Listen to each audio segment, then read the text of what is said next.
Good evening everyone, and a very warm welcome to Legacy Success Teams. I hope you're all well wherever you are across Europe. My name is Chris Cormack and I'll give a full introduction in just a moment. If a few people could just say a quick hello or hi. So on your screen, top right hand corner, there should be a box. It might be wee orange yellow. If you hit that, it'll expand out. Type in hello or hi just to make sure you can hear me all right. I don't want to spend the next hour and a half talking to myself. Patricia's there, Nicola's there, Kellen's there, so it's lovely. Maria's there, lovely. Let's see if there's any more down there. Yep, and Anna's there as well, so fantastic. Thank you very much, Maria, as well. Lovely to have Maria and Peter. Lovely to have you both here. And if you have a bank holiday Monday today, hope you enjoyed your day off. Hello, Roger. How are you? Lovely to have you as well. So, fantastic. Love to have so many people saying hello. And for those who are sitting quietly, a very big welcome to yourselves as well. So congratulations on being here as these next steps in your property business. Moving forward with Legacy here in the United Kingdom. Paul, Erika, lovely to have you as well on the webinar. So let's do an introduction to myself. My name is Chris Cormack, and why am I here with you?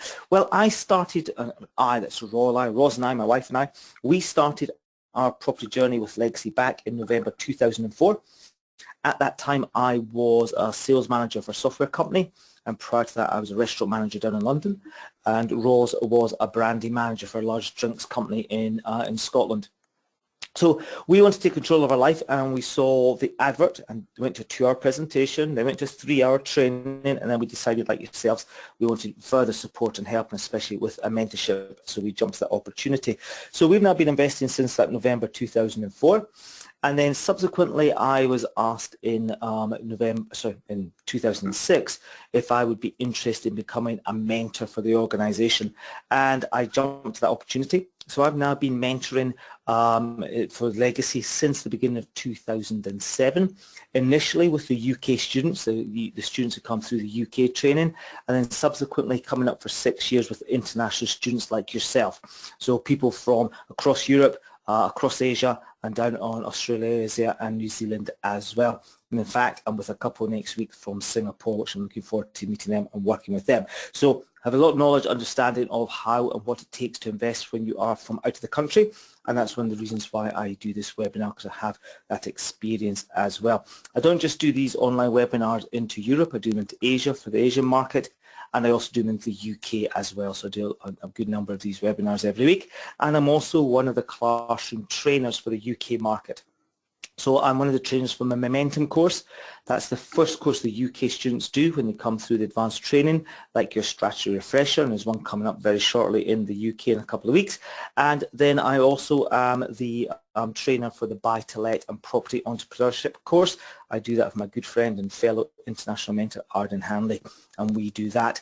A couple of weeks ago we had 80 students in front of us, and in a couple of weeks time we're going to have 100 UK students in front of us. So I do a lot of education with Legacy. It's something I love doing. I'm able to do it because the portfolio that we have created through our trainings with Legacy is just exactly what you can go forward and do as well. So a bit about my background and why I'm here with you. I'm still an investor as well, which is something that all the mentors still have to do, is invest. Now, what else about the webinar? Well, it's been recorded, so tonight will be recorded. You will be sent an email, all right, with the link to the recorded and also the link for the next registration for next week's webinar. So every week you're going to get a registration link.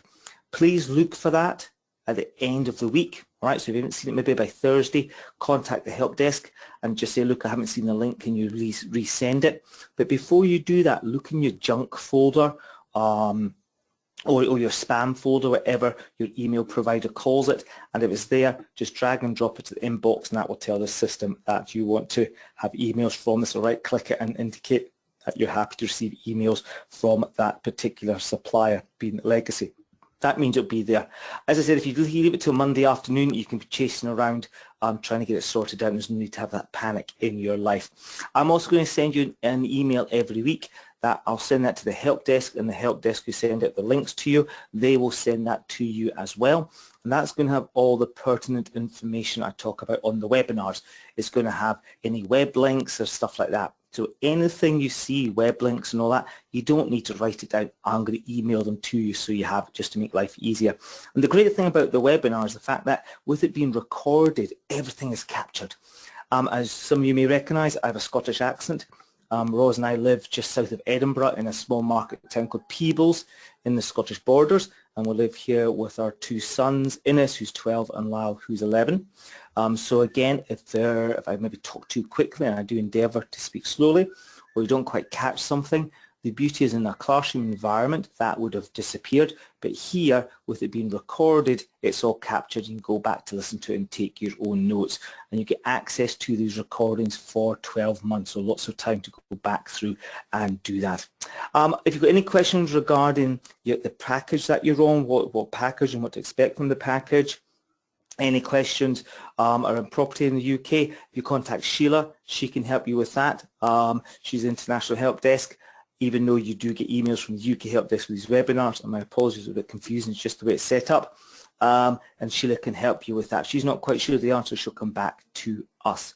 And for those who are doing mentorship, please get that booked now. The sooner you get your mentorship booked, the sooner you're going to meet the Power Team partners who are going to allow you to successfully invest in the UK. All right? And as we go through these series of webinars, I'll be talking about what these different people are doing for you, so you can see that. So let's just have a look at what we're going to be covering over these next 10 webinars. Now, on the 10 webinars, they might not be back-to-back weekly, because in fact, I'll just preempt this now. On Monday, the 20th of May, I have an international mentors meeting, and unfortunately, I won't be able to do the evening's webinars because I'll be flying back to Scotland. It doesn't mean to say that week you're going to miss that. All we'll do is push it forward. All right, so we're going to be here for a couple of weeks with 1 week off, and then we'll pick up again where we left off. All right, so you'll never miss a webinar, but they might not just be 10 weeks back to back. And again, that's the beauty of them being recorded. If you do miss it for whatever reason, you can go pick up the recording and hear all the information. So what are we going to be covering over these 10 webinars? Well, tonight we're starting with your why property, and your support team, the people that we're going to be putting around you. Then the next webinar, we'll be talking about strategy. All right, that's your roadmap to where you want to get to, and then what the sourcing agents have done in the area to understand why certain properties are good investments and others are not. So it's about the area research, and then the properties after that, which most people don't do, and that's why having links with good sourcing agents is very important. Finance, what kind of finance is in the market for you? Also talking about how to raise finance as well, and then running your numbers. And then finding your properties, how your sourcing agents are actually in the marketplace finding your properties, because there's a whole different way of doing it. It's not just from the estate agents, the people that sell people's houses, many different ways of doing that, and auctions is another one, so I'll be talking about that as well. Then home inspection, what the sourcing agents are looking at, why they're looking at it when they're in the property, and also refurbishments to give you an idea of what kind of refurbishments we're looking at for our rental properties in the UK. It can be very different to what you do in your home country. We're going to be looking at a particular strategy, social housing, we're looking at, and then also houses and multiple occupation, these larger properties where people have a privacy of their own room and share the common areas, and these are the higher cash flowing properties.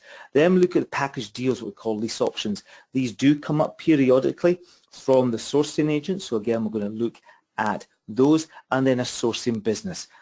Do this from two different positions. What to look for in that sourcing agent and how they'll be structured, the ones you're working for, and why and how they operate. Then also, could it be something you could do? There's a very particular strategy that works very well as for you if you wanted to source on those deals, and we'll talk about that then. Week 9, slightly more advanced strategies. We're looking at self-build development and commercial property, but there's bits and pieces in that, even if you never get to that part of the industry, but you can still benefit from having that knowledge. And then 10, we're going to wind up talking about setting up your business, the accountant, company structure, all right, solicitors and all the things around that, because this is a business, all right, and unfortunately, if we don't treat it like a business, then we're not going to make any income from that. Right, okay, we're all part of the same team, albeit we're in different locations across Europe, all right, but we've all got the same goal, and that's to make a difference in our life with property, and you can take this to whatever you want. The limitation is within you. Some of you, we want to build a portfolio that allows you to finish your job because you don't like your job, and then either build your portfolio greater or live off the income and do other things.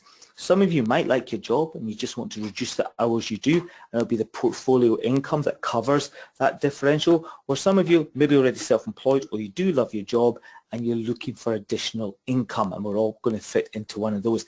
But as you start to build your business, get more experience, what you'll find is this will grow and this will change naturally over time. And you want to make it your goal to help others to succeed. There is no company or business in the world that doesn't do that. The person that creates the company sees a niche in the market for a product or a service. They create that product or the service. They market it into the market that they've targeted. They sell it in high volume. They create wealth. We do exactly the same. In fact, I don't see myself as a property investor. I see myself as a solutions provider. I personally go into the market looking for people with problems.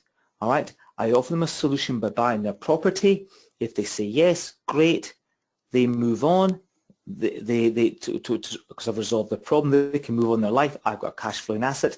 If they say no, that's their opinion. They stay where they are. Next, I go looking for someone else that can help. And that's exactly what the sourcing agents are doing on your behalf. It's a very different mindset. Later on, we'll have questions, which I'll cover in just a second. And you won't become an expert overnight. Your expertise will be accelerated, dramatically accelerated, when you meet the Power Team partners, when you hear a mentorship. All right, then you'll start to see exactly what you have, and you'll exactly see the opportunities in the marketplace. Because most people think, I want to be an expert yesterday. It doesn't happen that way. We start off as the apprentice, and we work with people of experience. We then become the craftsperson with time and experience. And as we work with more experienced people, we then become the expert. The beauty is you go straight to the experts to allow them to help you build your business. Many different incomes across property and many different incomes across other industries. We see it quite a lot. Someone gets involved in property and then they see trade in the Forex market. They see trade in the stock market. They see options trading. They see the opportunity to start an internet business, the opportunity to start a network marketing business, an opportunity to start a business, writing a book and selling it on Kindle. And they all start trying to do all these different income streams and they don't get anywhere. Now, if it's you, you might be going, well, I'm different. I've heard it all before. I've been around since involved in property investments 2004. The number of people I have met who go, oh, but I'm different. I can do property and trade in the markets, blah, blah, blah. I look at them, no, you can't. Oh, yes, I can. I'm different. No, you're not. Because if you were different, you'd already be financially free. Because the people naturally get financially free, they are slightly different because they're born with some skills or they pick up some skills very quickly. The rest of us have to go and learn them. And while we're learning them, we can't learn skills for all those other investment types. Stick to property. It's far more beneficial than all the others. So sit back, relax. If you're going to eat and drink in front of you, please do enjoy that. No one can hear or see you munching away quietly in the background. One final housekeeping slide before we get on to tonight's subjects. Later on we'll have questions. We're planning to be here for 90 minutes. Now I must apologize.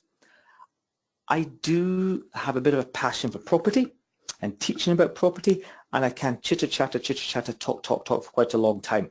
There will be some nights we're going to go over this time. Now, if I go over my allotted time and we've still got questions, I won't say, sorry, no room for questions, all right? I will respect the time I've taken up and will answer questions until you're finished. So we might be a bit longer than 90 minutes. If you do have to log off, my apologies, but you will get the recording to pick up on it.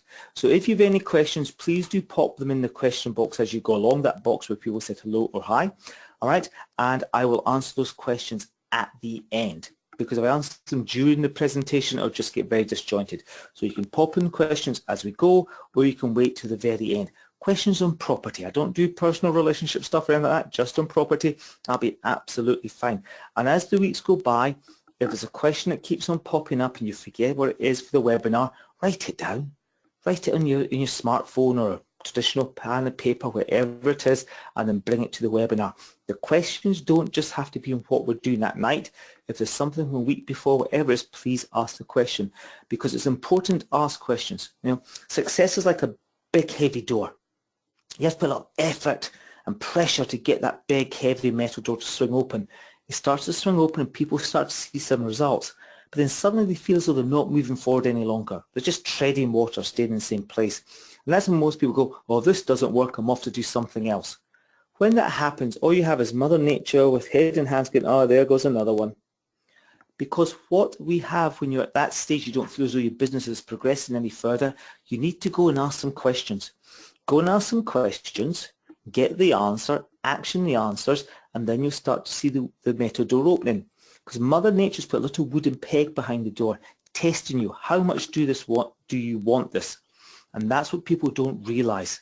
Questions are very important for learning. Now that question you don't ask is a bit like a grain of sand in a Swiss watch. The Swiss watch will keep on working, and then suddenly it'll start to slow down and it'll stop, because that grain of sand will have an effect eventually on the watch. Questions you don't ask are exactly the same. Please ask the questions, a safe environment to do it. And your question, when you say it, someone's going to go, oh, didn't think of that. My answer, all right, is important to you, but it's important to everybody else, because your question, my answer, triggers other questions from other people, and it snowballs from there. Now, when you write in your question, it only comes up on my screen. I will read the question quietly in my head. All right, I'll then read it out with the person's first name, so you know I'm answering your question, and I'll give you my answer from there, okay? All right, and that's how we're going to do that. Just one other thing I meant to say a moment ago, with the technology, if I'm connected to the servers that record this, my connection's good, all right? Generally, there's not an issue, okay?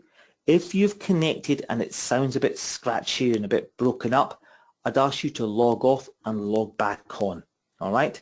It's sometimes going to be a bit like Skype. You know, sometimes you click on Skype, it's perfect. Another time it's a bit not very good quality. Generally, it's from another person's position. Just comes from years of doing this. And when someone says, oh, sounds not very good, and I ask a question, what's everyone else's sound? Everyone goes, fine, fine, fine. It seems to be occasionally someone's own individual position. Just log off and log back on. All right, so as I said, we're here for about 90 minutes, and I'm going to give you some homework bits and pieces to do in the first place. So let's look at what we're going to tonight and get straight into the information, okay? We're going to talk about your why tonight, all right? Very, very important, fundamental. Then we're going to talk about why property, leverage and support structures. That's what we're looking at as we build up so everyone's on the same plane. Some of these things will have been touched on your 3-day event, but we have to remember you've all had different 3-day trainers and they'll touch them all slightly differently. So I'm just trying to get everyone on the level playing field to push on to the future webinars where we're going to be together. So let's start off, as I said, with your why. Why? Why are you here tonight?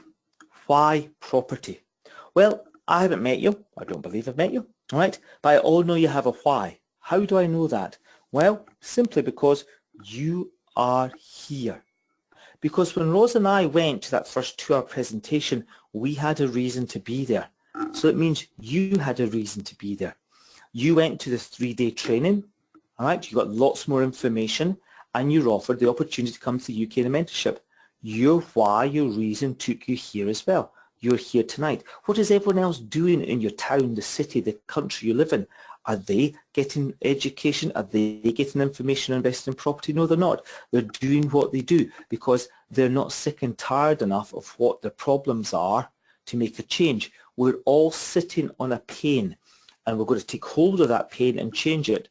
You know, it's 2 old men sitting on the deck of their house. And the dog walks up and it sits down on the same spot on the wooden deck it's always sat. And the neighbour turns to the dog owner and says, why is it old dog Pooch the dog, every time we're sitting here, walks up and always sits at the same place on the wooden decking, but it's where the only place there's a nail sticking out and it's sitting on it. Why? And the dog owner goes, the pain from sitting on the nail just can't be great enough for the dog to get up and move. Well, the nail you've been sitting on has been great enough. So you have a reason, you have a why you want to get involved in property. And this is what you must connect with. Now, you might not get it instantly, but it has to be a strong why. This is the reason for doing it. Another way of putting it, what is your reason for doing this business? What's your reason for investing in the UK to create the income? Because we can make very good income with property in the UK. Why? Your reason. Let's just put that in a property analogy so that everyone can get a grip of this. If I was to meet you, all right, and one of you said, oh, I've got this dream to build a house. I'll say, great. Describe the house to me. All right. And you'll say, well, all right, the plot's going to be beside the sea or up in the cliffs or up in the forest, wherever it is. Great. You can approach the house from this position. You're going to come in the drive, and as the house as you open up, your vision open up to the house is going to look like this. The front door will be this color. You go in the front door. There's this room to the left. There's this room straight ahead. There's this room upstairs. You can describe the house to me to a T. That means you can then take that description to an architect. The architect can draw the drawings get approved by the local government, and then you can build your house. So you then phone the builder and you say to the builder, can you please meet me at this plot, the land I want to build on? You meet the builder goes, right, where's your drawings? Fantastic, here's your architect drawings. I'll see you in 12 months time. Fantastic. You come back in 12 months time and hey, there you are. There's the house you've always dreamed of, exactly as you described it. Fantastic. You got the end result of what you could visualize, what you see, and what you gave to the people to create it. But how do most people spend their life? As the same analogy, most people spend their life like this. They'll contact the local builder and they'll say, Mr. and Mrs. Builder, can you meet me at this bit of land? Yes, of course. You meet them there in the morning, you arrange to meet them, and the builder appears, goes, great, what would you like me to do? Mr. and Mrs. Builder, I'd like you to build my dream house. Fantastic, no problem at all. Do you have architect's drawings? No, I don't, but I need architect's drawings. No. I've seen you build these 3 or 4 houses in the area. I really like these, and it looks like you've done a lovely job on it. Can you please build my dream house? All the materials are over there in the corner of the land. I'll be back in 12 months. No, I need drawings. No, you know what you're doing, just get on with it, please. You return back in 12 months' time, and you arrive on the land and just stop dead in the tracks. Your eyes are popping out going, what on earth have you built?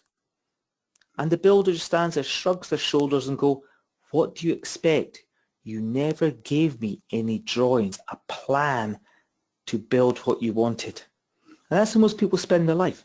Most people spend their life not knowing what they want. And at the end of every year, they look back and go, oh, another year's gone, nothing's really changed.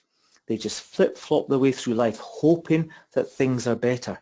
It's your why, your vision of what your future is going to be like is your driver, because that vision activates your success magnet. Your success magnet is your subconscious. You have to give it something to focus on, and those people just flip-flopping through life in the sea of life wonder while they get marooned on the same beach every year with the same people and nothing's changed. You need to know what you're aiming at, and you have to focus on it so you can then go and create the life that you want. And it has to be strong. This why has to be really, really strong. As I said, you're not necessarily going to connect with it straight away, but over time you have to connect with it. And you all have a why because you're here in this webinar tonight. And you're going to be here for the following weeks. There's a reason why you're here. You've put your head above the parapet and said, I'm going to do something different here, take control of my life, but what is that driver? All your reasons are going to be different. You have to sit down and connect for it. For myself and Rose, we wanted to build a large cash flowing asset base for our children's children. That was our starting why, and it still is today. And at that time, we didn't even have children. We didn't even know if we could have children, because after starting it, we didn't have our first child for 2 years after starting building our business. So again, we had the vision, the drive, and the reason for doing it, even if we wouldn't have that reason. So again, we have to know what it is. So what kind of questions do you want to ask to start finding out what our why might be? All right. First of all, what made you interested in property investing? Why property investing? There are other opportunities out there, but I do believe it is the best investment vehicle. Why build a portfolio? For what kind of cash? Is it one of lump sums, buy a property, modernize it and sell it? Or is it for that recurring income? Buy a property once, get paid month after month after month. And then ask yourself, where are you today? Where do you want to be in 2 years' time? Where do you want to be in 5 years' time? And where do you want to be in 10 years' time? And don't let the little voice in your head stop you being creative. Don't let a little voice say, oh, that will never happen. Don't let it do that. Just ignore it. Push it to the side and write down what you want. And most importantly, where are you today? Because tonight I want you to do something. Tonight, when you put your head in the pillow, I want you in your mind's eye to bring up some images. Now, where's your mind's eye? I used to read in books about mind's eye. I never understood what it was, and then someone then told me where the mind's eye was in the book. I went, that's where I've got it. The mind's eye is when you close your eyes, that black space. That's what they call your mind's eye. When you close your eyes tonight, and you put your head in your pillow and close your eyes tonight, I want you to picture in that space everything you have in your life to date, as in today. The house you live in, the area you live, where you work, the people you mix with, where you buy your clothes, where you buy your food, where you go on holiday, the car you drive, where you socialize, all right? Your family, you can't pick those just come with life, all right? Everything you have in your life today. And I want you to take a picture postcard image of that, so like a wee collage of all those images, and take a little snapshot of it so you have that constant picture. Because once you create that picture is the sum total of all your thoughts. The sum total of all your thoughts. In other words, everything, and I mean absolutely everything you have in your life today, comes down to how you think. How you think. Not how your partner thinks, not how your parents think, or your brothers, or your aunts and uncles, or your teachers, or your college professors, or college lecturers, or your minister, or your Sunday school teacher, or the janitor, or your boss. It's how you think. Everything, and I mean everything you have in your life, is down to 100% how you think. So if you want a different future, where do you start? You have to start how you think. So you can go and read and listen to whatever you want. If you don't change how you think, then things aren't going to change.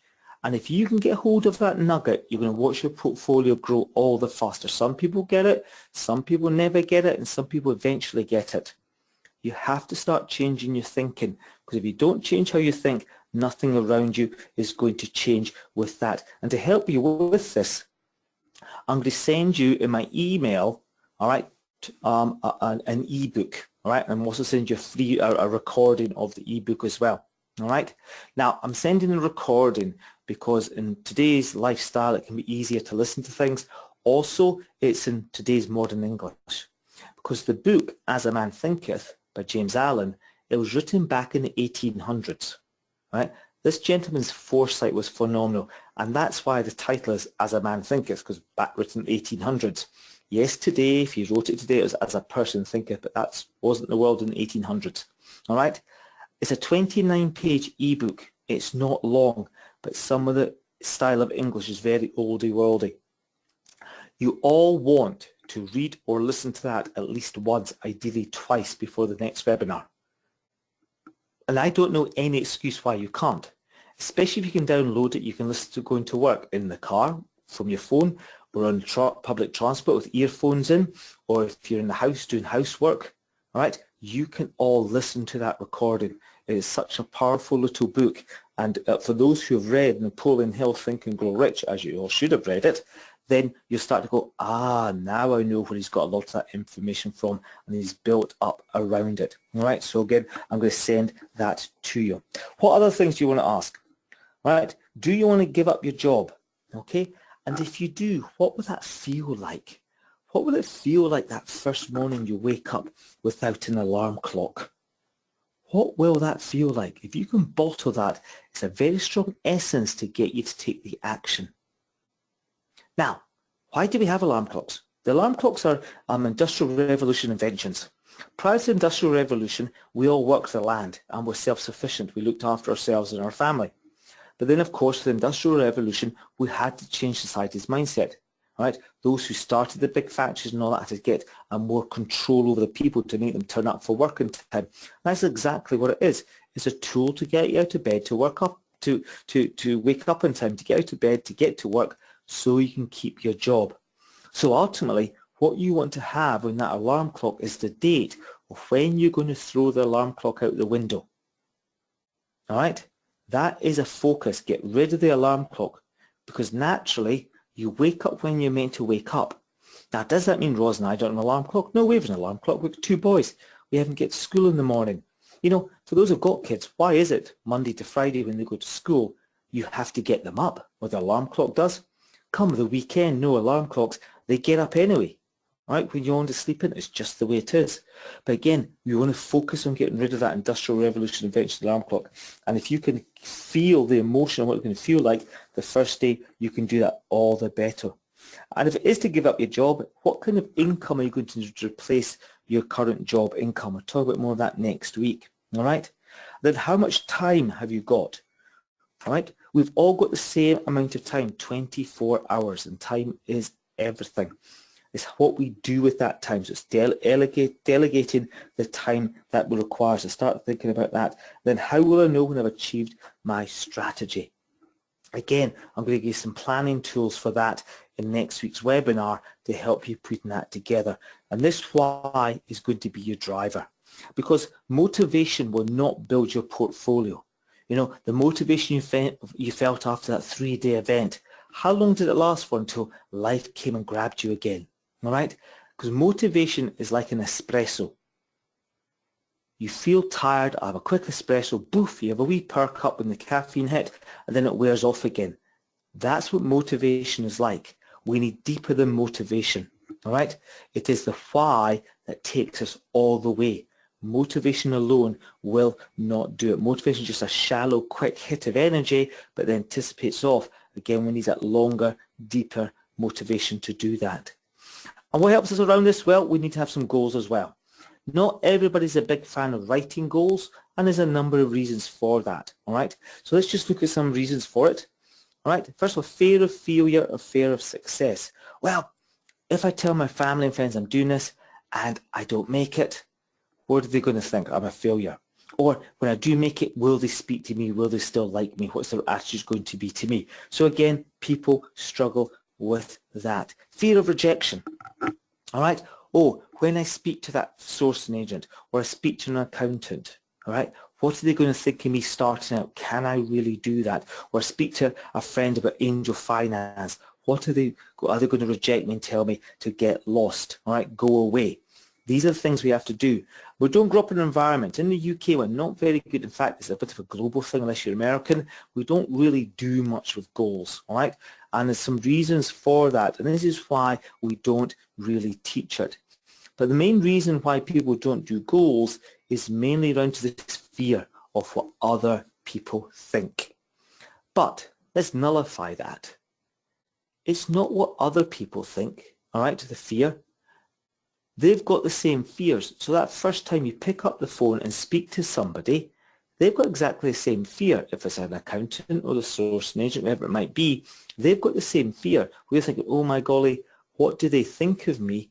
I guarantee they're saying the same. We're all human beings. We've got the same emotions, the same strengths, the same weaknesses. It just depends on our personality type at what level and which one shows out the most or the least. But we've all got this fear of what do other people think. And this is something we have to understand as entrepreneurs. We have to learn to not worry what other people think about us. As long as we're doing everything legally, all right, and we're not hurting anybody, then we shouldn't be scared of any of it. And this is the difference between an entrepreneur. We will step out the box. Do you know what? That makes me feel quite fearful doing that. I'm just going to crack on and do it. All right? Especially somebody who's never been to the UK and they're coming to the UK to invest in property. I take my hat off to them for that commitment of coming to a land, a country they don't know, they've heard things about, but they go, do you know what? I'm going there to build a cash flowing asset base. That is a great sign that they are willing to take on fears to do that, to go and grow and be that person. But another reason people don't like writing goals is because of who we are, all right? And this is for the majority of people. Because when people talk about success, all right, being successful, being rich, whatever it may be, whatever terminology you use or don't use, we all think of Ferrari, Learjet, Desert Island, Armani suit, that sort of stuff. But for the majority of people, they don't want that. Now, it's not very scientific, but since I've been mentioning the beginning of 2007, what I have discovered is, all right, Most people want to wake up in the morning to do what they want to do with whom. They don't necessarily want the Ferrari, the Learjet. So in other words, they want to make the income they're making now plus some more because they actually enjoy it, quite like their lives, but they just want the choice to do what they want to do when with whom. So when they're sitting writing down goals, the perception is Ferrari, Learjet. But internally, that's not what they want, what their core wants. That's not what they believe. And you can see it, if you're ever in a room and someone goes, right, get out a bit of paper, write down 100 things that you want in life. What's the body language of people around you? They'll get a bit of paper, they'll get the pen or pencil in their hand, they'll put their chin on their other hand, okay, with their elbow on the table, and they'll write 3 or 4 things really quickly. And it's going to be something like Ferrari or a Porsche or an Aston Martin, Rolls Royce. There'll be a plane in there or a helicopter, or desert island or whatever it is. And then they stop, they get paralyzed. Because society is programmed as that's what success is, but it's not. That is not success. Success is get up in the morning, doing what you want to do, when you want to do, with whom. That is success. Now, if you want to kick on and get Ferraris and all that, that's absolutely fine. So when you start writing your future, your why, you start writing about your lifestyle and the kind of things you want, guess what? All right? It doesn't actually happen because your voice is saying, well, you're 35 years of age and you're going to get a Ferrari in 2 years' time. Yeah, right. You haven't done it yet. That's what we have to trick. We have to learn to start tricking our mind. We have to start learning not to take in what the mass market's telling us, but finding ways to make it work. And here's an idea. All right? Now, I don't know your financial situation. It doesn't really matter. But here's an example.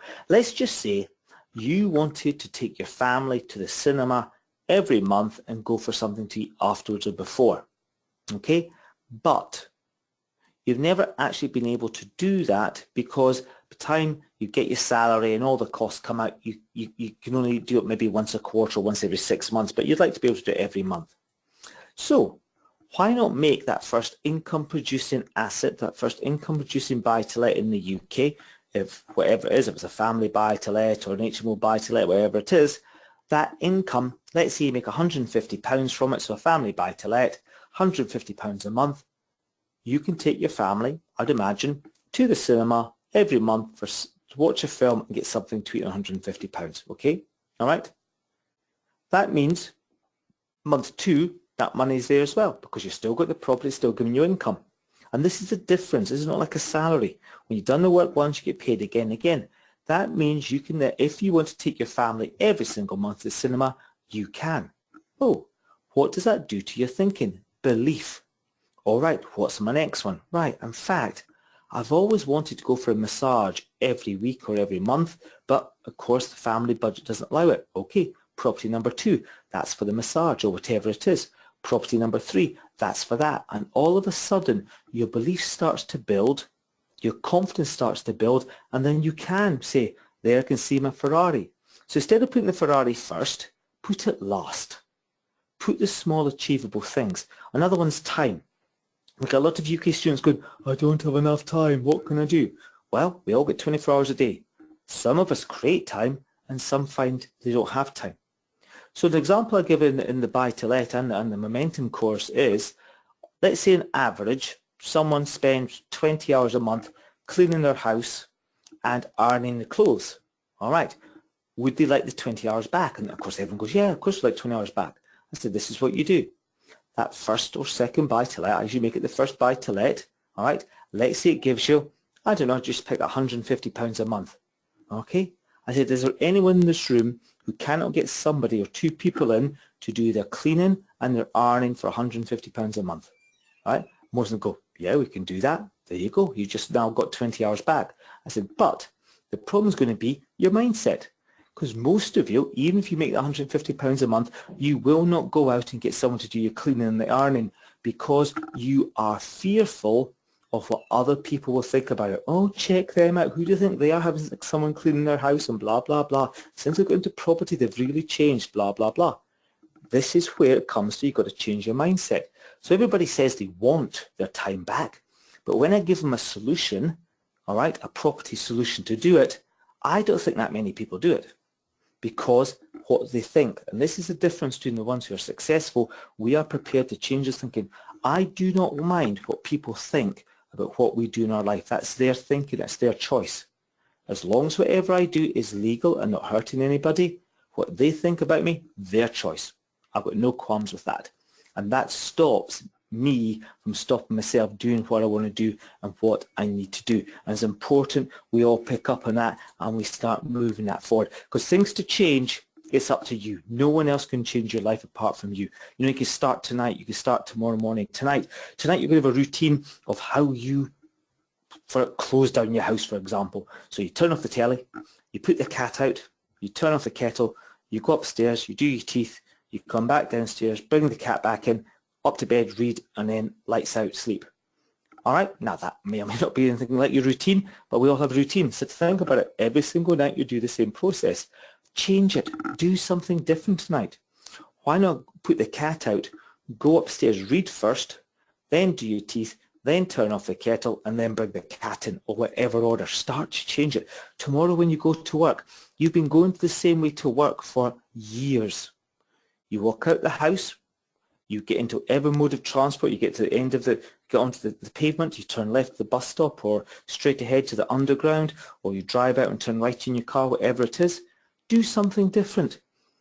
Go out, if you always turn left when you leave the house, turn right tomorrow. However mode of transport, stop earlier and walk in a different direction to work. All right? And I learned this years ago when I was running restaurants. A restaurant manager once said to me, from a very successful restaurant manager, goes, just talking about keeping an eye on your restaurant, not getting tired and complacent.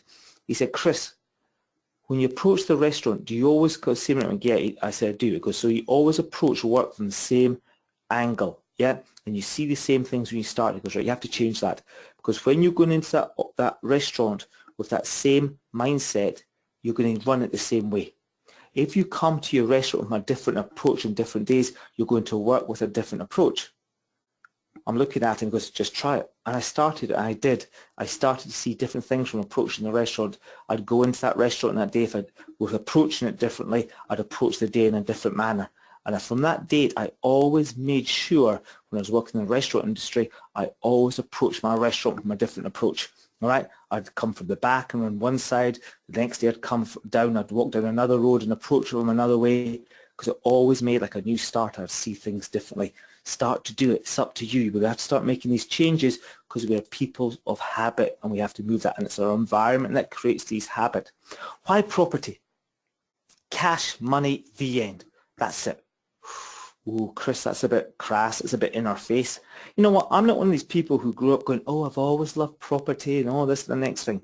Yes, there's some certain architect styles I absolutely love, like Art Deco and arts and crafts, but it didn't make me want to get into property. What I love about property is what it gives me. That is monthly income again and again and again. Rose and I started in November 2004. By the end of 2005, we had our first investment property, just over a month. We still have that property today, and it still gives us an income today. Did the job once, get paid again and again and again. That's what I love about property. It's not the physical property itself, it's what it gives us as a family, and that is cash. That's money. This is a business, and this is where a lot of people get this wrong. They invest for the wrong things. They invest for capital growth. I do not invest for capital growth. I invest for cash flow, because it's a business and I need to generate cash. If I don't generate cash every month, I don't have a business. If you want to understand what I mean, walk into the finance department tomorrow of the company you work for, go and find the people that do the payroll and say, listen, hello payroll people, nice to meet you. I'm number such and such on the payslip. Now, I just want to ask you a question, but first of all, thank you for paying my salary every single month on time. I really appreciate it.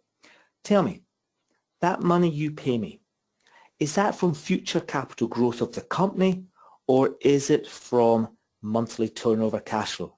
It's turnover cash flow. How on earth can we pay you on future capital value of the company? Just wondering.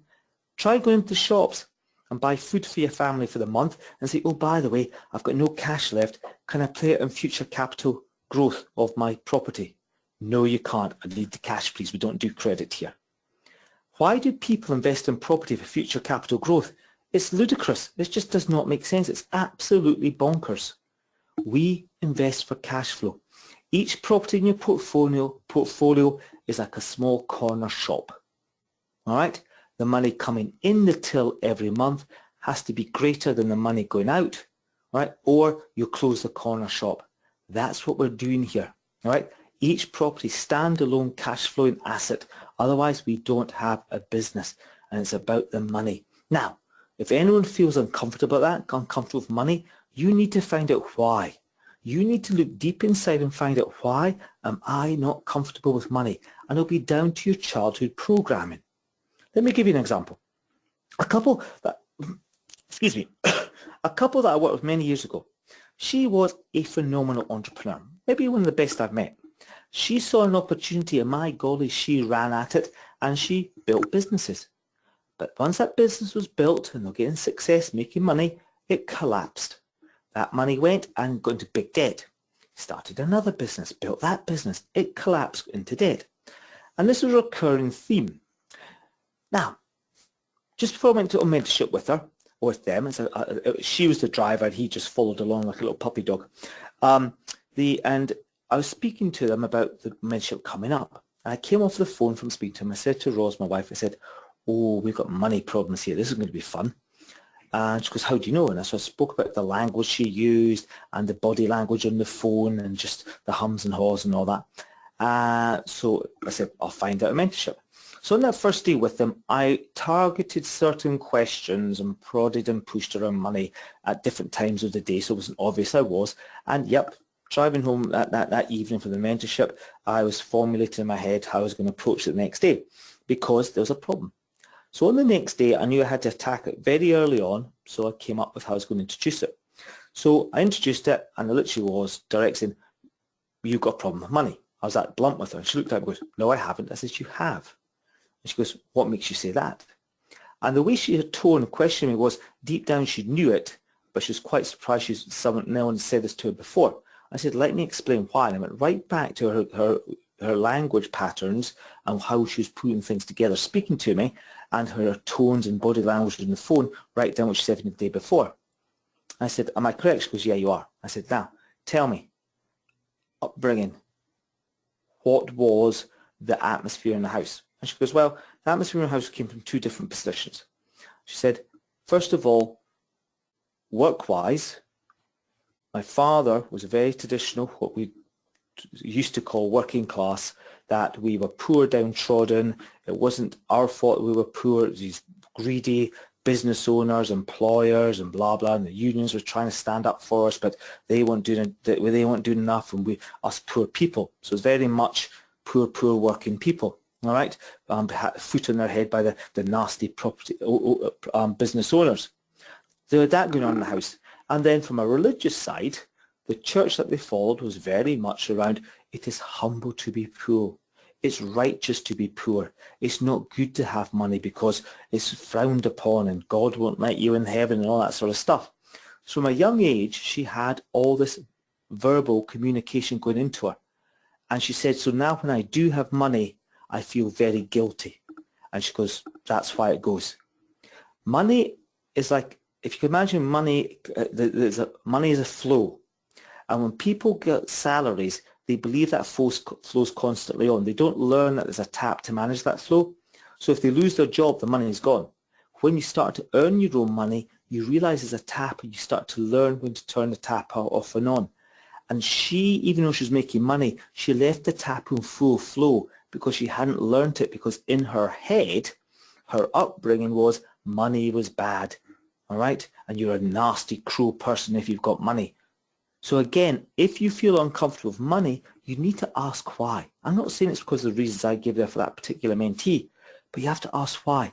The love of money is not good, but money is good. It does not do any harm at all. And what is money? This is a very simple way to get your head around money, what it is and what it isn't. Money is a form of barter. That's all it is. Before that first gold coin was pressed in Greece, what was it? It was bags of corn and chickens. I'll give you 1 bag of corn for 2 chickens, or whatever the exchange rate was. But of course you needed big pockets for all the chickens and the bags of corn. So ultimately, some bright spark said, right, we'll create a gold coin. This gold coin is worth X number of chickens or X number of bags of corn. That's how we started to trade coins and now paper notes, all right, for objects. It's just barter. That's all we're doing. It just so happens the more bags of corn you have, the more chickens you can get. Be comfortable with it. All you're doing is bartering one for the other. That's all it is. It's a form of barter.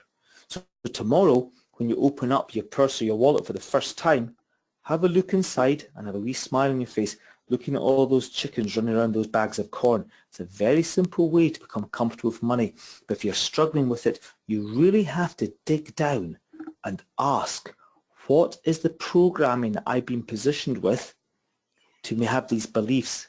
And is it empowering me? And actually, what is the reality of those questions? Because they're going to hold you back. Because if you're not comfortable with money, it means you cannot attract it. Or if you can attract it, you push it away. In the example of my mentee, she could attract money like a magnet, but she kept on pushing it away because within her, she's been programmed that it's not right. So where do we make our income? Well, short term. That's one-off lump sums, like a salary. We get paid once, have to work again. So we buy a property, we modernize it, we sell it as a flip, we make a lump sum. Or we find a property, we secure it, and we pass it on to somebody, we make a lump sum. As soon as we get that lump sum, we start to spend it, and it starts to dwindle. I'm going to give you an idea of the kind of incomes that can be generated from that next week. Then, of course, our long-term holds, cash flow generating properties. We've got our buy-to-lets, our family buy-to-lets. We have got our HMO buy-to-lets, all right? Remember, an HMO is a buy-to-let, buying to let. It just so happens just a different kind of model we're using for it. So we have these incomes, all right, that gives us the repeat monthly income. Buy it once, do the job again and again. And we just have capital appreciation as a bonus. Yes, we use that in the beginning because we're buying a property that needs modernized. We modernize it, it lifts its capital value. We sell it for a profit, or we refinance it and enjoy the monthly income. Once we have that, we then just naturally have the advantage that we've got natural capital growth in the market, and we have that well into the future. You know, here I have Innes and Lyle, 11 and 12. All right, we bought our first investment property in 2005. In 8 to 9 years, when we start putting the properties into their names, what's the capital value going to be of those properties? It's going to be phenomenal. The cash flow is going to be great. It's great now, it'll still be great then, but their capital growth will be even greater. They'll have a massive big asset base there that they can go and raise funding for other businesses and doing other things. So again, it's the long-term gain here. Now, is it the best time to buy property? Is it or isn't it? Well, is it in the UK? Of course, we've got Brexit going on. Let's just nail that one now. Chris, what's happening with Brexit? I've got no idea. Has anyone got any idea? No, nobody's got no idea. So how's it going to affect property? Well, ultimately, we don't know, because we were told by a lot of people pre the Brexit referendum, if Britain decides to leave, Britain will drop straight into recession. Property values will crash. All doom and gloom. Tens of thousands of people will lose their jobs. That's just in voting to leave. What happened? Be 3 years in June? None of that. In fact, our economy is growing. It's going up and up and up. Not astronomical values, but it's grown. We've got the lowest levels of unemployment ever in the UK. And people haven't lost their jobs. So again, what we hear and what the predictions are, we don't know. And we have to remember these predictions are set by the very same people who back in late 2006, early 2007, no, there won't be a recession, everything's fine. And look what came to fruition for the world. And these are the same people making these predictions now. Ultimately, you can say, what do they really know? Nobody really knows. All right, so we don't know what's going to happen with Brexit. But something's going to happen with it. All we can do is understand and know what's happening in the marketplace of properties in the UK. Earlier in the year, Savills, largest global estate agent company, they did a report on British property, and as usual, mainly based around in London. And they said, oh, with Brexit, especially a hard Brexit, we could have 20 years of low property prices, capital values, properties going down. And then all the press going, oh, it's bad news, bad news. And legacy, we're going, yes, fantastic. That's opportunity. It just depends how you see the world. But we need to understand what's happening, because if you're telling friends, family, colleagues, they are going to know better than you. Now, you have an option. You can either take them on the conversation, or you can just ignore them. I used to take people on the conversation, then I realized very quickly they're never going to listen. They always know better. And they've probably got most of their information from the headlines of a newspaper they saw in a garage that day. They don't know what it's about. And this is what you have to understand. As the same in your country, a journalist, what is their qualification to write these articles? It's a big fat zero. They've got no qualification, all right? They've become journalists. Maybe they've studied at university or college, wherever, and become a journalist. But it doesn't mean they're experts in property, experts in economy. What they've done is some data has been released, and here's an example from communities.gov UK, government website, talking about what's happening in the property market. And then depending on which paper they write for, they'll take that data and they'll spin it into a story that best suits them. Now, like your home countries here in the UK, certain papers with certain political points of view. So if there's an article coming out about landlords, one paper will go, oh, those greedy landlords, those poor tenants, that's a left-wing paper. Then you've got the ones, oh, property market is good, it's good for investing, create wealth. Oh, that's going to be more of a right-wing based paper, all right, Conservative and Labour in the UK. But it's all taken from the same source of information, they just spin it. And this is why you want to go and look at these sources of information to make sure you fully understand what's going on in the marketplace, not leaving it to the media. Now, some of you already read that first line, said, does Chris not realise it's 2019? Yes, I do. I realise it's May 2019. But if I put that information up there, guess what? Most of you would not go and look at the information. You'd read it off the screen and go, I've done it. You haven't done it. An entrepreneur gets information from here, information from there, and they make up their own mind. You have to go to source in the marketplace today and go and find out what's happening in the market, because that gives you the information you require should you want to have a discussion with anyone about it, should they raise it. So that's one site, communities.gov. Halifax House Price Index is another one. And again, this can be found at these links. I'm going to forward them to them. There's also the Nationwide House Price Index. I'm going to send you that. And what you'll actually find is their data is all slightly different, all right? And that's why you have to read across them all. It just depends how they formulate their data, okay? So again, one could say one thing, but it could be contradictory to another. So that's why we have to look across them all to come up to our own firm position on it. So have a look at those sites. And as I said, I'm going to send you links in an email tonight, so please don't go writing those down to make sure that you get the right sites. Now, what about leverage? Let's move on to leverage. Okay, we need to know what about financial leverage and time leverage, because if we don't, then of course we can be getting stuck in a process that we're doing too much work. But the great thing is, and just now you might not be feeling like it, but you have an advantage because you are geographically away from the UK. Now obviously in Europe you could be an hour to 2 hours away, but the beauty is you need to use all the resources available to you. Because something that the UK investors fall into the trap of, they'll do, I'll do it myself. And you don't want to do that, especially around leveraging your time. But let's start off with financial leverage. Let's just say, and it doesn't matter if you do or don't, you've got £100,000. What could you do with that? Well, you could go and buy one property outright, no mortgage. Now, if you owned it for, let's say, 3 years and there's 10% growth in the marketplace, what value would that property have after 3 years? Well, after year one, it would be worth 110. Another 10% growth would be 121. Another 10% growth would be 133,100. All right. Well, that's some considerable growth in 3 years' time. There's not many investments would give you that. So you then have a capital value, all right, sorry, capital profit of 33,100, and you then have a portfolio worth 133,100. That's how most people invest in property. But if we use leverage, things look very different. We've got the same 100,000, but we're now going to split it between 4 properties. That's 4 lots of 25. We go to the bank and they give us 75% loan to value. So if we buy 4 properties at 100,000 The bank will give us 75,000 per property and we'll put our 25,000 in. Now look at the growth in our portfolio. It started off with 400,000, but at the end of year 3 it's now worth 532,400.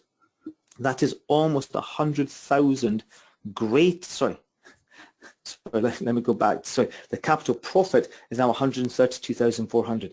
That is now almost 100,000 greater than just having the one property. It's a no-brainer, all right? And our portfolio is over £500,000.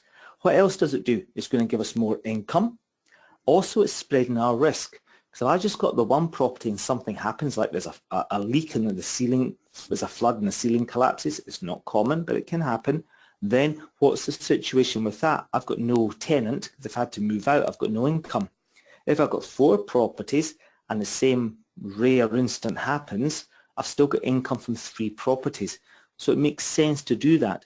Now, some of you will be sitting there going, but I would like more than 4 properties in my portfolio. How do I keep my money working for me again and again and again? I'm going to show you how we do that when we get to webinar 3. All right? This is how we do the sums to keep the money to recycle as much money out as possible. As I said, I'll do that in webinar 3. Time leverage. Well, let's look at time leverage. I've already said we've got 24 hours in a day. Let's just look at time leverage is used. Let's say I was a car mechanic, okay? And I was working for a large garage and I was just getting a bit hacked off of being an employee. I go, well, I've had enough. I'm going to start up my own garage. So I go and find some premises, I advertise, and people start to bring me cars, and I start fixing them. And I'm working 10 hours a day, charging £30 an hour. Everything's great. Then I start getting busy because I do a very good job, good customer service, and more cars come than I can actually work on in my 10 hours a day. So I go into the marketplace and I employ a mechanic. So a mechanic starts working for me. The mechanic's going to work 10 hours a day. So now I've got 20 hours a day working in my business, while before when it was just me, I only had 10 hours. I'm now leveraging the other person's time for the business. I've got 20 hours working in the business, 10 for me and 10 for the employee. They are also being billed out £30 an hour, but I'm not paying them £30 an hour.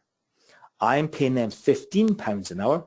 I'm putting £5 an hour expenses to the side, and there's an additional £10. That goes into my business. I'm leveraging their time and effort to make income for my company, me. Then, of course, we're doing such a good job, we're getting busy, and all of a sudden I need to employ a 3rd employee. So I go into the marketplace, I find a 3rd employee. There's now 3 of us working in the business. It was 10 hours for me, then I brought in the 2nd employee, now 20 hours. The 3rd employee, 30 hours a day working in my business. £30 an hour for the new employee. Again, they're getting £5 an hour put aside for expenses, £10 into my business. All of a sudden now, 30 hours, and I'm now getting an additional £20 an hour into my business over and above my effort. I'm leveraging their time and their income. And this is how all companies work. It's how all corporations work. And we do exactly the same in our business. This is how the likes of a Richard Branson gets things done and runs large companies. Have a look in your own office. No, or tomorrow, if you go and grab a coffee chain, go and count how many employees doing coffees in the morning, how many coffee outlets in that chain, multiply up and look at the thousands of hours being worked in a company every day. We're exactly the same. In your office, count the number of heads in your department. On average, how many hours a week do they work, or a day? Multiply up into a week, a month, and a year, and look at the whole company, and look at the hundreds of thousands of hours that have been generated within a 24-hour window. We do exactly the same through time leverage. So the question is, if you did have 12 hours a week to work on your property business, where would you spend your time? Okay, well, the best thing is for yourself, you don't need to be thinking about that. Because some UK investors will look for their own mortgages, they will chase the rent, they will find their own tenants. They are wasting time, right? They're not leveraging their time. They want to be delegating jobs to particular people so they can concentrate on the deals, just like yourself. Your sole role, once you've been in mentorship and get access to the team, is to analyze the deals, put in the offers. That's where you create the cash flow. And Rosalind and I realized that right from the start. All right? On our 3-day basic training, we said, to become financially free, we have to get to the deals. We can't do any of the small minutiae work. We have to delegate it out. And we used to get people saying to us, but you two can do this. You don't have to, you two can do this. You don't have to ask us to do it for us to charge you for the work. We said, no, please do it. Because I was so focused, the quicker I got the deals in, the quicker I created the cash flow, the quicker we'd be financially free. And we went mad looking at, and we leverage other people's time and other people's knowledge. So who are these people that we're going to be working with? Who are our team partner?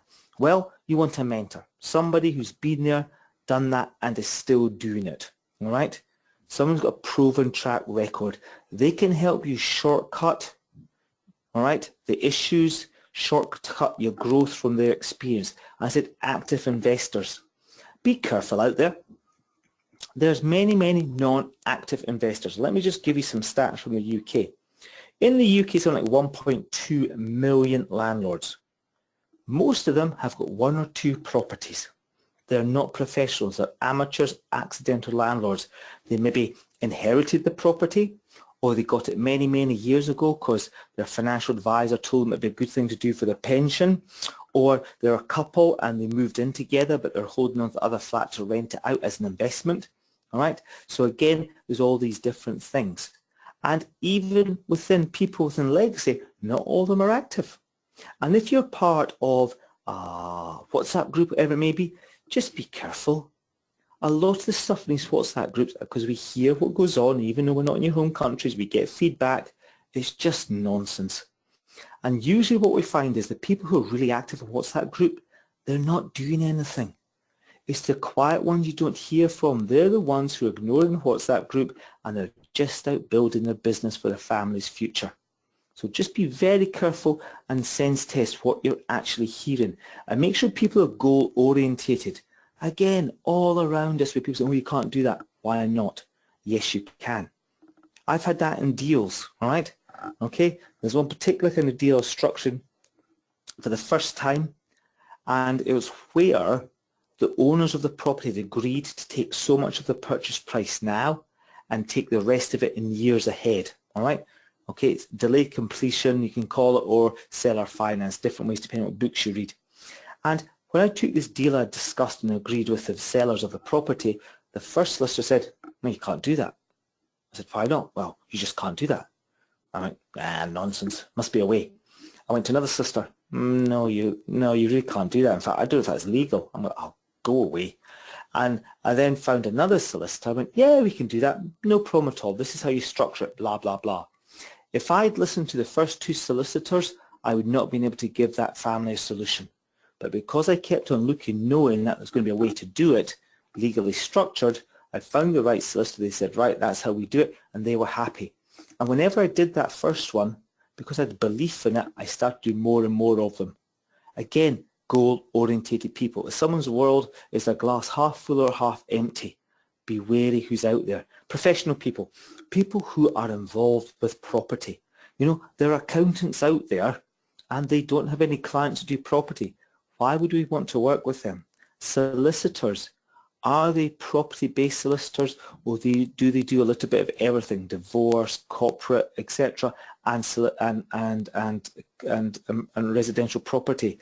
We need professionals who are focused on the right thing, and people around that complement you. All right, that complement you to your personality. Because if we're just an amiable, let's sit down and chat and have a coffee, and we just surround ourselves with these people, nothing get done. All right. If I'm a driver, do it now, do it quickly, and I'm just surrounded by drivers, I say, do it now, do it quickly, then we don't do enough analysis to make sure we're not getting into trouble. We need to have a balance of people. And the cartoon, why is it there? I want to put another 40 stories on.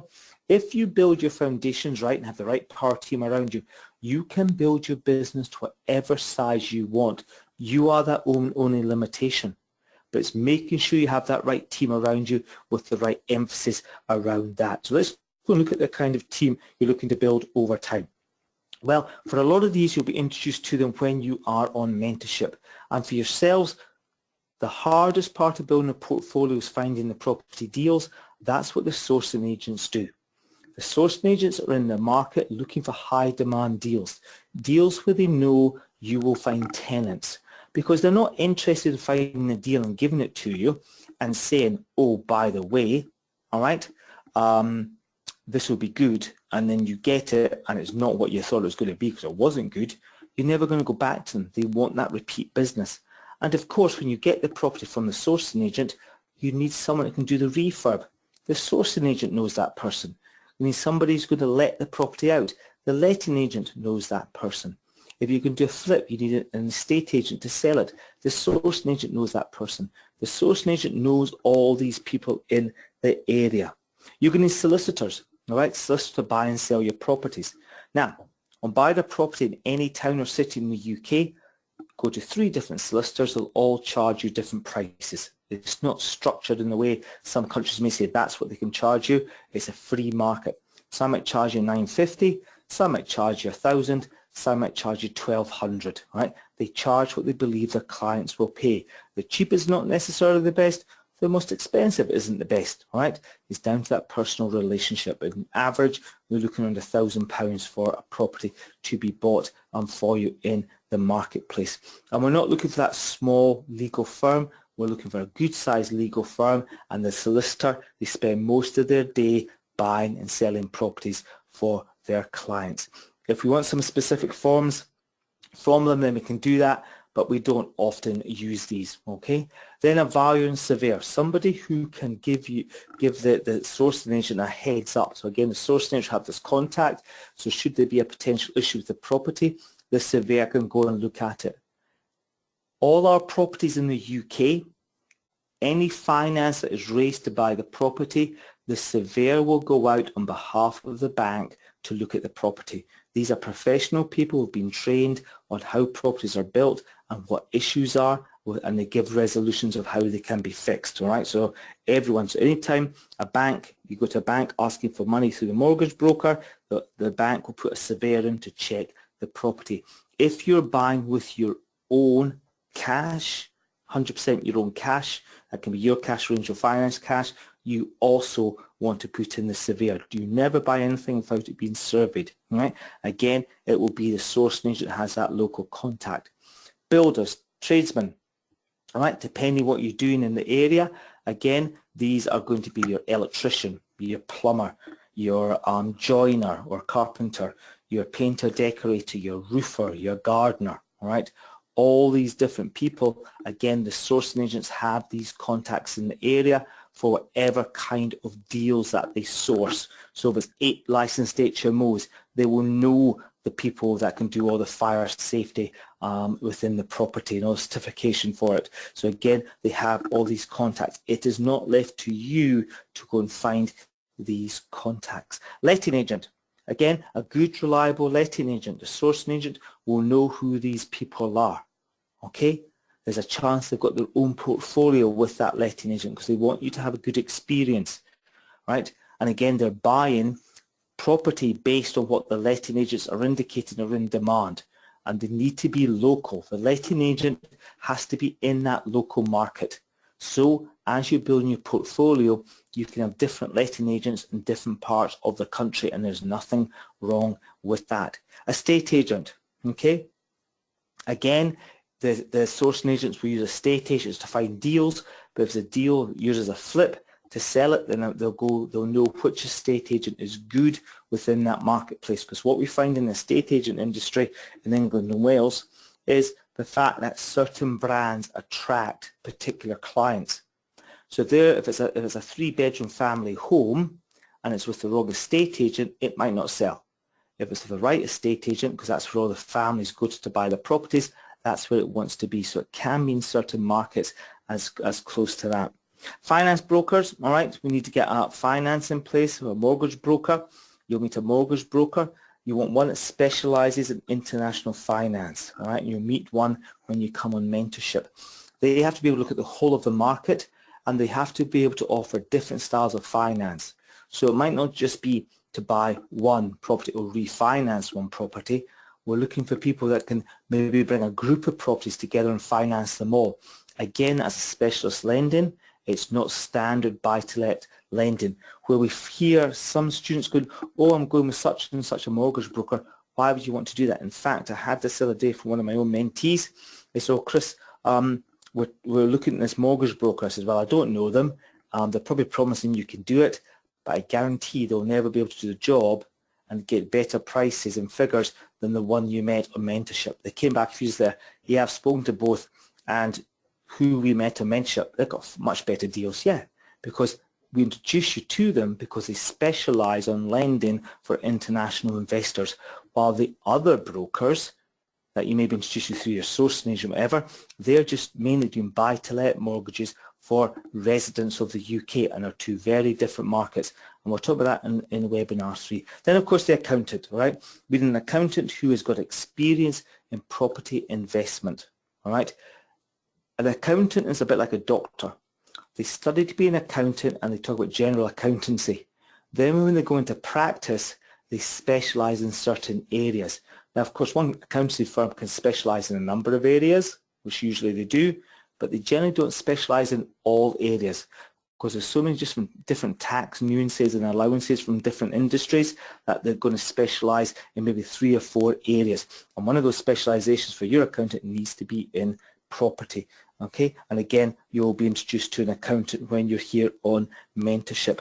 So how does a team all build up? There's you and your business, sourcing agents, all right, mortgage brokers, surveyors, which are linked to the sourcing agent, potentially a tax specialist, but usually for most people, the accountant is sufficient for that job, unless, of course, you already are a high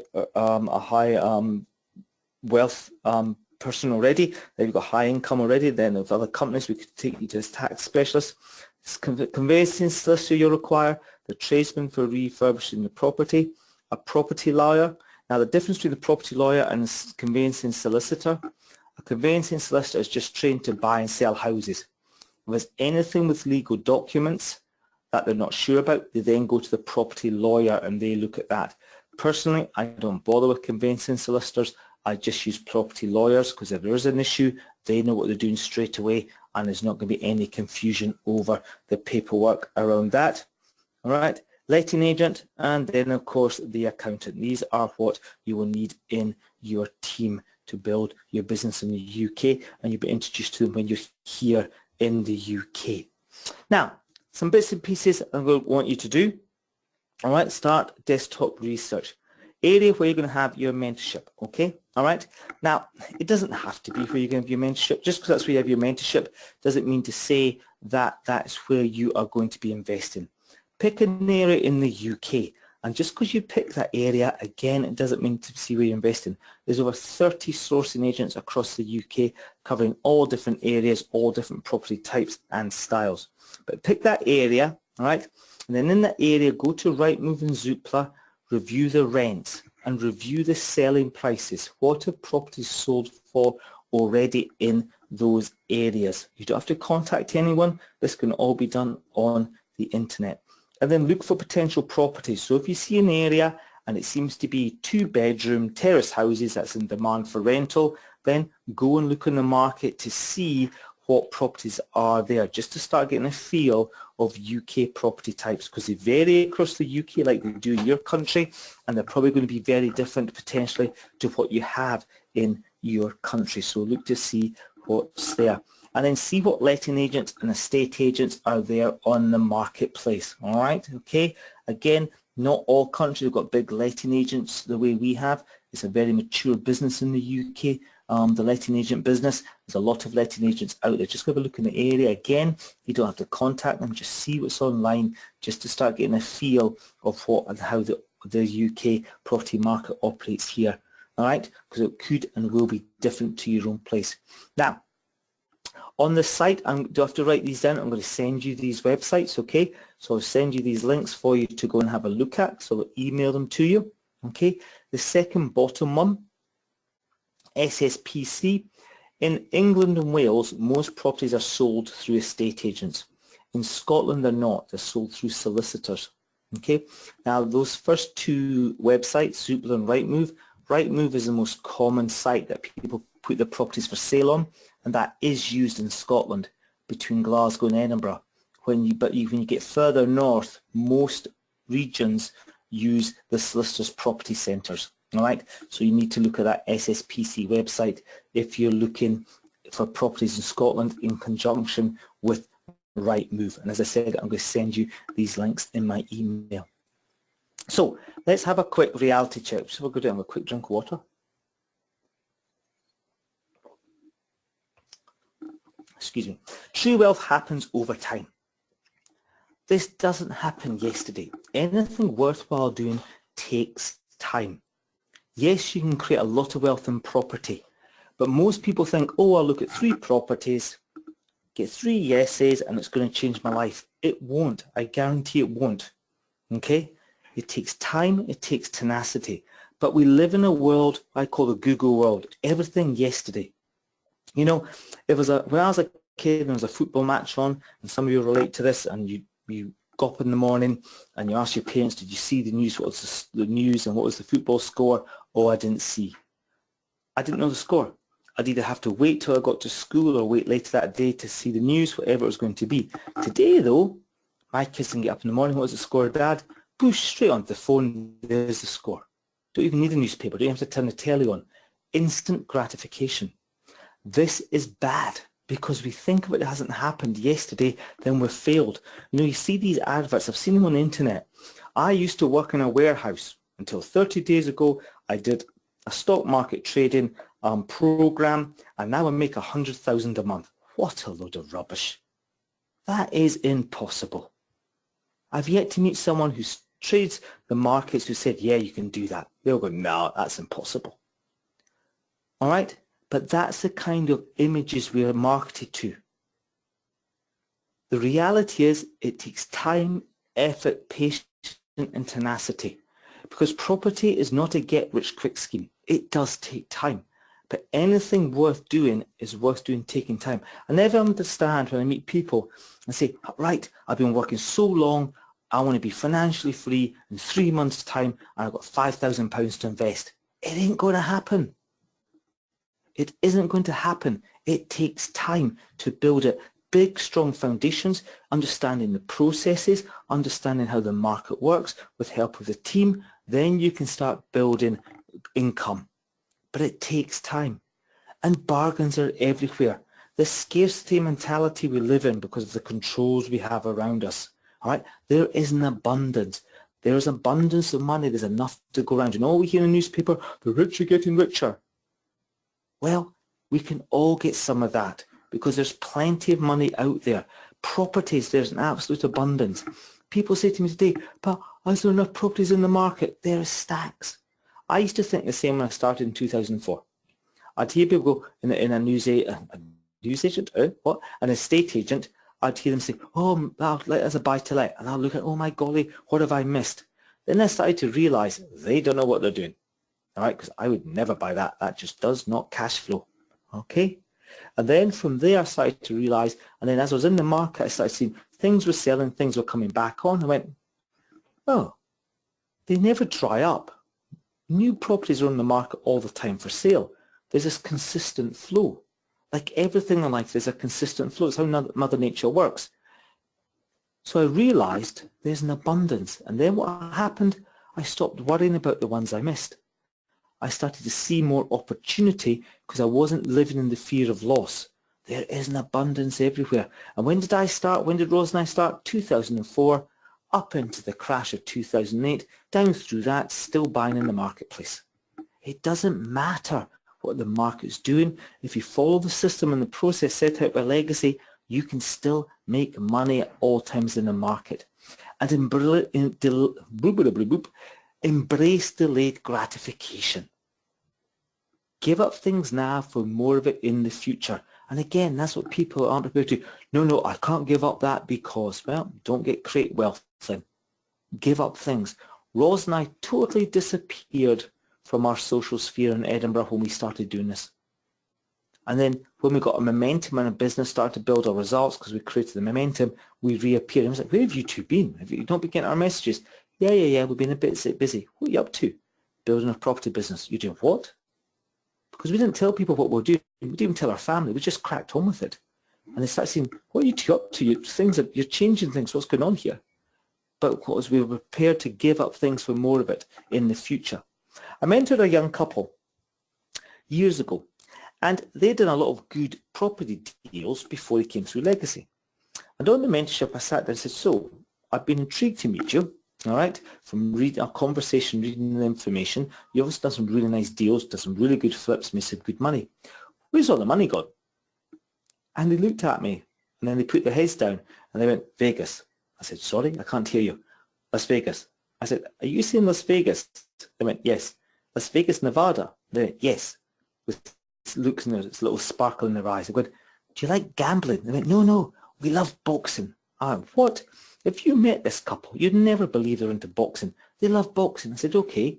So if you love boxing, and I've asked where the money's gone, where's the money gone? We go to Vegas about 2 times a year. I went, what? To watch the boxing? They went, yeah. I said, crikey me. If you just got a subscription to Sky Television or cable television, whatever, and watched it, albeit at 4 o'clock in the morning or 5 o'clock in the morning in the UK, the money you'd have saved, if you'd put that into cash flowing assets, you could be living in Vegas now. So let's stop spending money, delayed gratification, give up now for more of it in the future, right? Unfortunately, they can't do that now. Well, they've got income from the portfolio, but they've now got some young kids, so they don't take them to watch the boxing in Vegas. But they understood the message. They realized that they'd spent money when they shouldn't have done it. They should have reinvested in cash flowing assets. Delayed gratification. Give up things now for more of it in the future. So let's go look at homework. And again, my apologies, we are running late. I did warn you. First of all, what would I like to do this week? Okay, know your why. You're not going to nail this straight away. It will grow and develop over time, but we need to start. Why are you doing this? What is the reason? You have to know it's within you because it took you to that 2-hour presentation. So start writing it down. Find some quiet space, no music, no sound, and just think about it. Listen to your core and find out what it is. Read, listen to As a Man Thinketh. At least one, if not twice before next week. I do not believe there's an excuse. All right, okay, so again, do that. I'm not going to check your homework, actually. Let me just say that. You don't have to email me and tell me you've done it. All right, look to see where leverage is used. As I said, work out in the coffee shop tomorrow. Work out in the office. Look to see and understand how people make income, how you can make income. And consider the importance of your power team support your investments. Start thinking about those people around you that you're going to need, and we're going to be talking about them at various times in the webinars, where the sourcing agent finds them and the benefit to you. And start thinking about a potential investment area, all right? Just to do your research. It doesn't mean to say that's where you have to invest, all right? It's just to get to know UK, get to know the letting businesses, get to know the estate agent, get to know the property types, all right? So you can have a better sense of what the UK is about. And look at the websites, all right? I'm going to email them to you in an email, and that will come over to you from the help desk. All right, okay. Now, I'm going to flip from that. Again, you'll get this on recording. So let me just go to questions now. If you've got any questions, please do start popping them in. I'm about to open up the question box again to see if anything's been put in already. As we do that, let me just get my glasses on. Right. Here we are.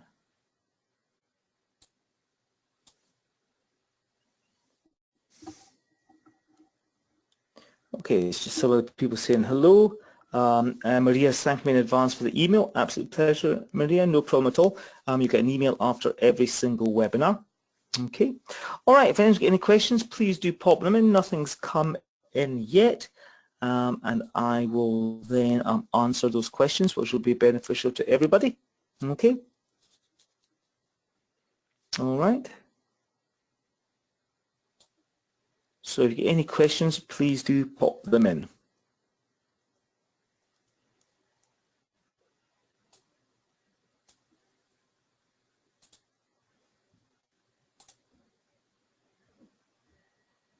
Nothing as yet, so please do pop in any questions that you might have. If there isn't, that's absolutely fine. There usually are.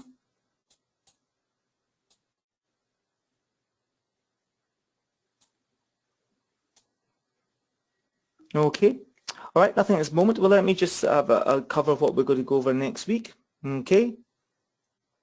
So next week we are going to be looking at strategy. All right, this is your blueprints to what you want to create in the future, and then from there we are then going to look at what the sourcing agents do in area research.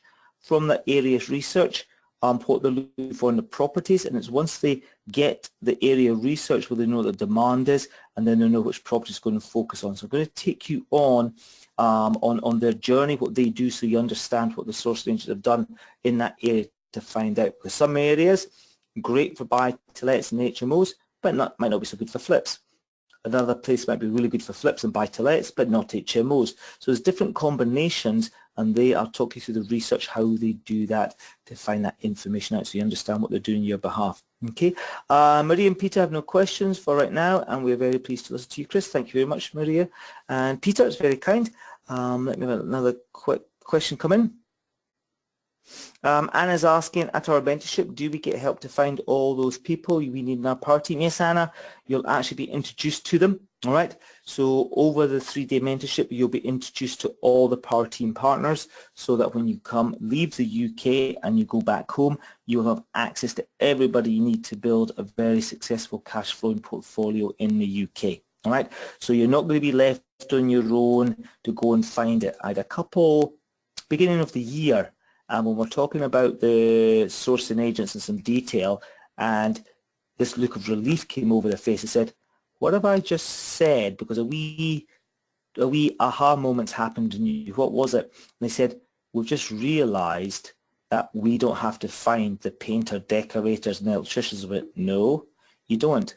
The sourcing agents do that. I went, oh, because we were thinking, how on earth do we travel backwards and forwards to the UK to find these contacts for refurbishing, modernising the property? Said, you don't need to do that. The sourcing agent has done all that for you. Right? It's part of what they do.